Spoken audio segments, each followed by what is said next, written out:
What's the righteous word? It's your boy Gangland Neem, and we are back with another video. So we got Westside Gunn here, man, and sad to say, Westside Gunn is cutting his ties with the WWE, but I think rightfully so. Westside Gunn was asked out of a Monday Night Raw where he paid $5,000 for seats. Now, this is somewhere he's been supporting for I don't know how long, since he was a kid, actually. He took to Instagram to say a few things as well, and we're going to get into all that. We're going to get into him getting kicked out of Monday Night Raw and what he had to say about that. But first, this is what I want to say. I believe that the WWE doesn't want any black people a part of their company that they do not control.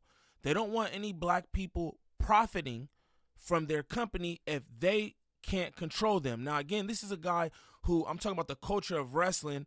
You could tell through his music, from countless album covers to the numerous songs that he's named after wrestlers and moments or in reference to. It's kind of crazy to me. You know what I'm saying? Because at the end of the day, the way I look at this is kind of like, you know, he's supporting and giving free promo for nothing. He's not getting anything in return. I've never heard him say that he got blessed with this or that. You know what I mean? He's just doing this out the kindness of his heart for the love of the culture. That's the culture of wrestling. But again, I want to just show a couple things why I believe that they don't want him to be profiting off of the likeness or anything of the WWE, even though he is a super fan, if you ask me, and it's dope to see that as well. So what we're gonna do is we're gonna get into this clip from an interview that Westside Gunn and Smoke DZA, the owners of Fourth Rope, were doing on Sirius Radio, just speaking about the company.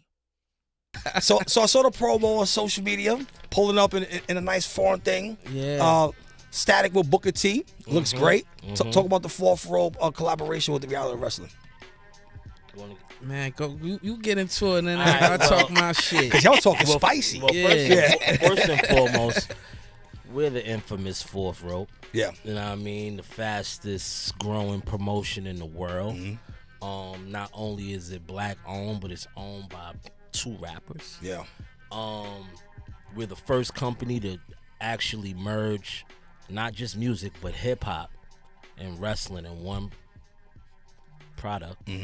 And right now, currently, storylines, we got some smoke with Reality of Wrestling. That's Booker T's promotion.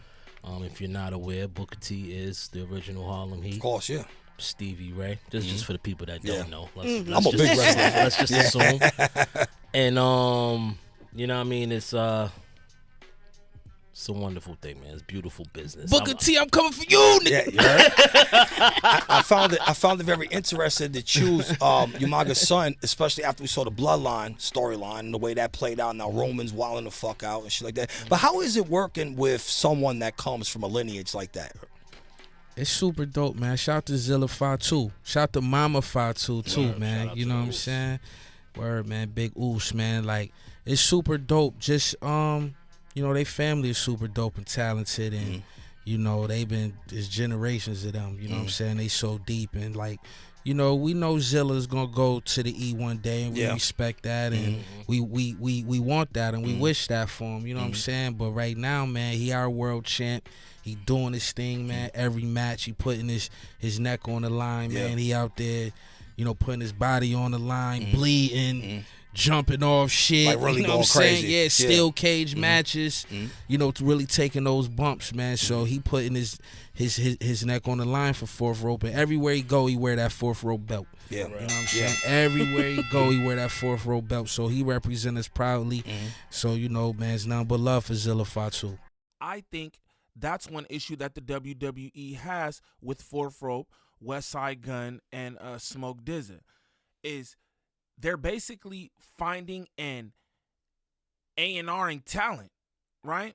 So I guess people aren't ready for the WWE, AEW, these different leagues or whatever. So what he's doing is he's finding the talent. He's giving them a place to go. A lot of these people are talented too. Mike got turned down to the from the WWE or elsewhere. It was told, oh, wait a little time or whatever. But what he's doing is he's taking these people and he making them superstars before they ever hit the ring. I don't know if the WWE is too fond of that.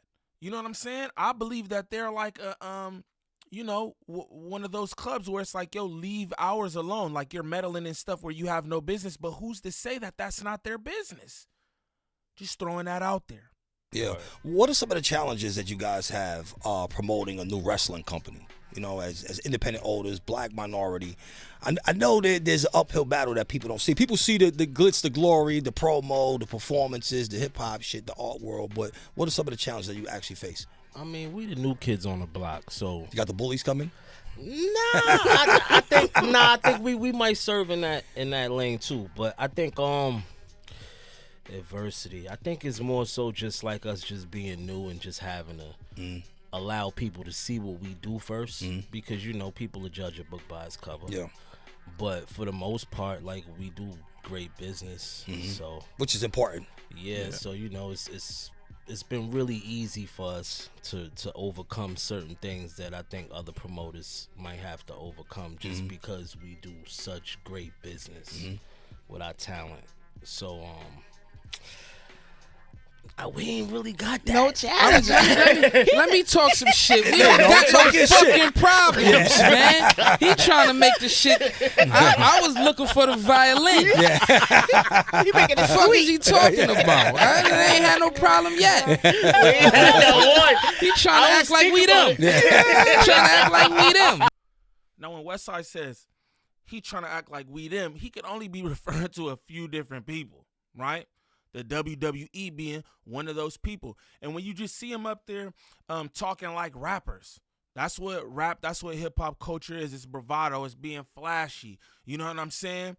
And when you see them up there saying stuff like that, we not them, and it is a fact. They're not. You know what I'm saying? But I just think, like the WWE, they probably look at that and they don't like that not one bit. Now, again, I want y'all to know something too, right? Because I think this gets lost in this whole argument about WWE and Westside Gunn. I need y'all to know, by no stretch of the imagination does anybody believe that him having these art references on his albums or lyrical references in his lyrics, in his songs, please don't think that that's getting him extra fans or more spins on the songs or more album cops. It's not. If anything, it's shedding a light on the WWE, who a lot of people be like, yo, it's whack.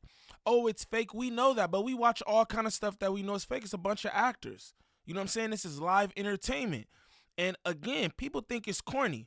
I believe that he's doing a service for the WWE, even mentioning them and holding them in this regard. It's a lot of people who don't even know about that. But they listen to this music, go look up some stuff, and boom, now you got a fan. You understand what I'm saying? I just think it's kind of shady what's going on. I'm going to be honest with you, WWE, you looking bad. And I'm with Westside. We got the best wrestlers in the world. We got the best stories, you know what I'm saying, about to be presented. And that's just, it is what it is. You know what I'm saying? Everything about Fourth Rope, man, from the merch to just the fresh energy. You know what I'm saying? It's like, yeah, you got to have the fresh energy because, you know, I don't knock other companies in music and fashion and wrestling, none of that. That's not what I'm here to do. I'm super blessed. If I got one fan, that's enough. You know what I'm saying? Yeah. As long as that one fan can give me a couple million a year, I'm good. And that's another thing. You hear him say something like that, and I believe that's exactly how the WWE is looking at it. Even if you're getting $1 million off of a fan that could be ours, they're looking at it like it's their $1 million. Now, is it right? Absolutely not. Absolutely not. But that's the way that they're looking at it. Pay attention. You know, shout out to Queen of the Ring. Movie just came out in March. just representing and showing how women started in wrestling. We was actually a part of that. You know what I'm saying? We was at the red carpet. We actually had Queen of the Ring on our mat during South by Southwest. Shit, this You know last what show I'm saying? too. Fire. Yeah, this last match too. So we've been all for women wrestling. You know what I'm saying? We actually, we had a just woman battle royal and everything. Like, you know what I'm saying, with just some of the dopest indie wrestlers, there are out there, period, as women. So it's like we've been we know we're fourth row, but we also the forbidden door, and that means we just do business with everybody. Right. So we might have we might have Masha from TNA, On the show, fighting somebody from Ring of Honor. You know what I'm saying? It's like it's never been done before. Yeah. You know what I'm saying? Mixing And and matching. every match is crazy. Yeah. Another point to be noted. Everybody's about brand protection. So you might not see anybody from WWE wrestling anybody from AEW. You get what I'm saying? So essentially, if I'm hearing this correct, and this is dope, bro. Shout out to my Discord, because we also be streaming these. Shout out to Poltergeist Portal. That's my boy. We stream the Fourth Rope events in Discord. So y'all tap in with my Discord too if you ever want to catch any of those. But this is the thing. Essentially, he like Jake Paul. Him and Smoke Dizzle like Jake Paul. They're giving you the fights that you want to see. The fights that you probably won't see from the big guys. You get what I mean? I think that's dope too. You know what I'm saying? And they also getting people a bag. Just like he said, we doing good business. Sure, the WWE don't like that. But they seeming like some haters right now, bruh. Some straight haters. A lot of times when you go to indie shows, you be like, who? Who is this? Who is this? Who is this? Who is this? Jobbers. Right. Every match that we have ever had has been somebody like, oh, we know who that is. So that's what makes Fourth Rope dope too, because it's like we not just here and like, no disrespect to other companies because let's just be honest, independent wrestling really has no money. You know what I'm saying? So it's like when you dealing with people that's why AEW was so successful, because the owner is a billionaire. Yeah, of course, yeah. So he already came into the game already With the competing bag, with WWE off rip. If we had $1 billion, we'd be in that category. You know what I'm saying? But since we barely, making it, we doing what we can do. You guys are doing I might put the bracelet up, get us a couple more matches. You know what I'm saying? But nah, we just doing it big. You know what I'm saying? And it's like, if we're gonna do this, we're gonna, because this has always been like my retirement plan. Okay. Like when I'm done with music, I'm going just straight into wrestling. Which is important.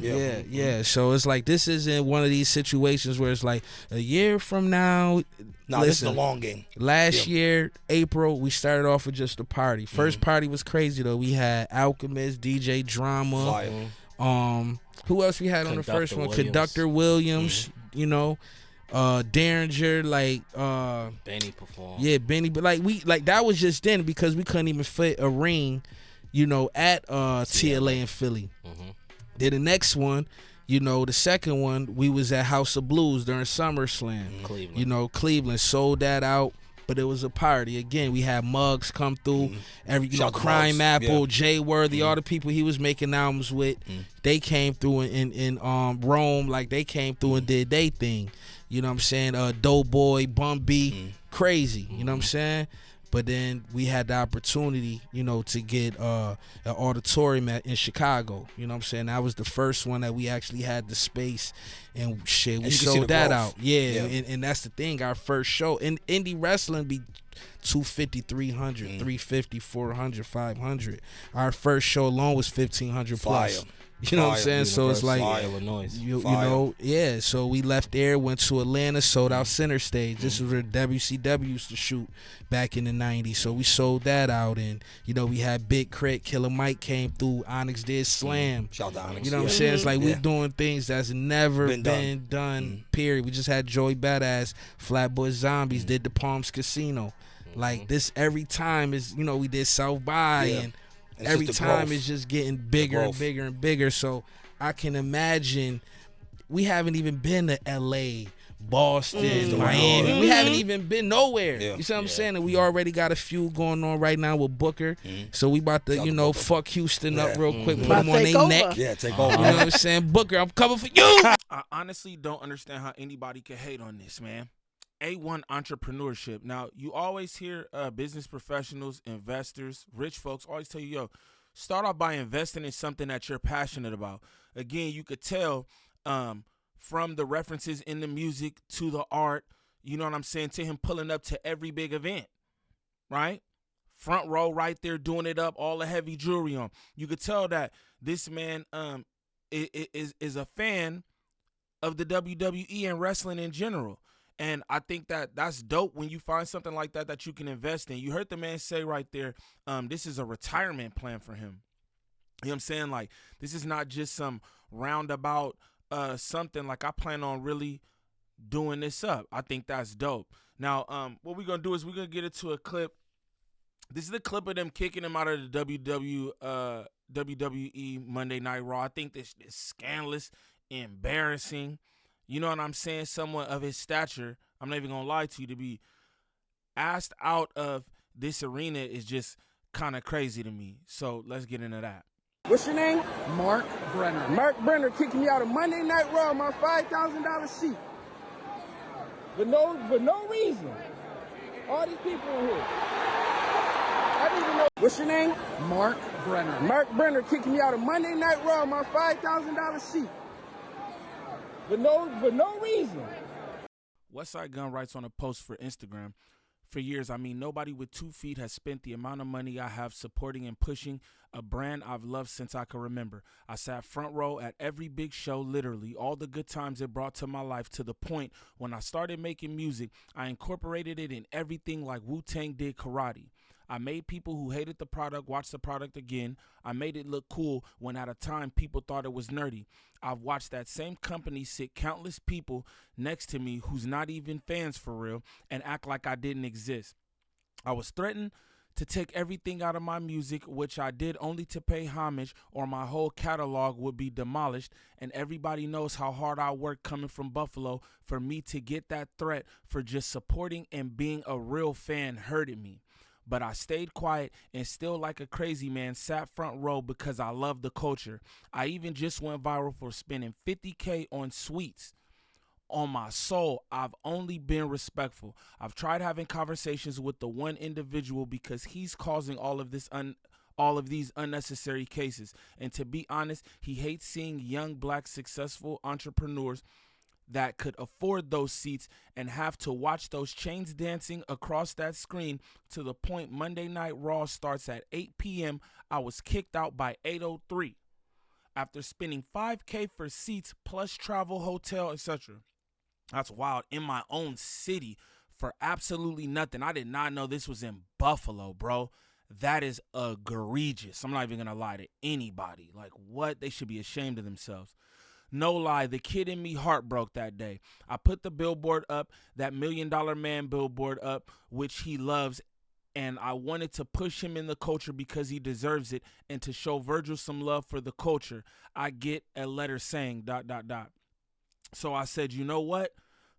Pardon me. I said, you know what? I'm going to show love only to the people that show love to me from now on. So you don't have to worry about me pushing that product over there again. And it's sad because I still love them, but I have my own company, Fourth Rope, and yeah, we're the underdogs, but we love this shit. It's not about money. We're going to keep pushing culture, and I'm honored to have Josh Bishop 187 on the trilogy cover because he deserves it for believing in me from day one as my first official wrestler. Well, again, shout out Westside Gunn for this, bro. That is a sad story. I'm gonna just say, like, I'm a fan of the WWE. I'm a fan of wrestling in general, man. A lot of us grew up on that, and just when you hear him talk about the culture, like how he incorporated in everything, like Wu-Tang did Shaolin, bro, that's fire. And I think it's a dope light that's being shed on the culture of wrestling for those who really might not be into it or might not have any knowledge of it like that. Again, you know, Westside Gunn ain't getting no extra spins or nothing for having these covers or making these references. It's all culture for him, just like it was for Wu-Tang with Shaolin. Shaolin wasn't asking for no money. The hell? Shady business, if you ask me. But if this is your first time to the channel, please like, subscribe, comment, and share, please. And thank you. We need that for the algorithm. But what I want y'all to do is, man, comment down below and let me know what y'all think of this. I'm going to be honest. I think it's a sad day for the culture of wrestling, the culture of hip-hop. I think it's a dope new day for Westside Gunn and Fourth Row because, again, they're doing something that's never been done before. They're literally bridging hip-hop and wrestling in one. You heard all the artists Westside Gunn talked about he had at these parties. This comes from throwing a party. Fourth Rope was a party. You understand me? And turned into a wrestling event that encompasses hip-hop and wrestling. I think it's dope. But y'all comment down below and let me know what y'all think of this. I think the WWE is wittity whack. Gang. But until the next one, it's your boy Gangland Neem. Peace.